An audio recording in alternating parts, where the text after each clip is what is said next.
So,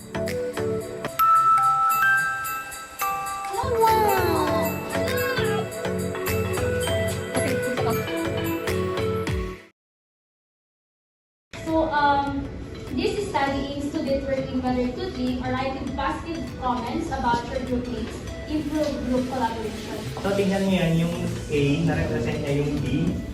So, bali, A, tapos A, ay B, C, D. So, tatlo yung... Si CEO, nag-host siya ng isang party sa bahay nila wherein meron siyang 10 guests. Etong week 1, 2, 3, 4. Ginawa siyang week 1, week 2, week 4. Pwede kayong mag-communicate with each other kasi basta group yung Day 1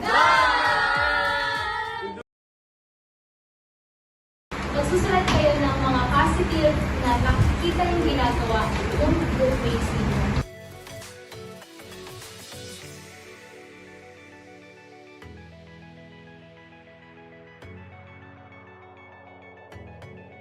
Day 2 done!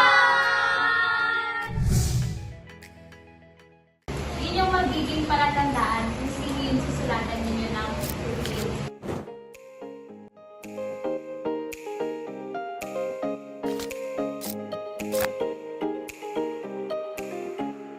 Day 3 done! Tapos, na-found out nyo na merong syringe. Yes. Ano una nyo naisip doon?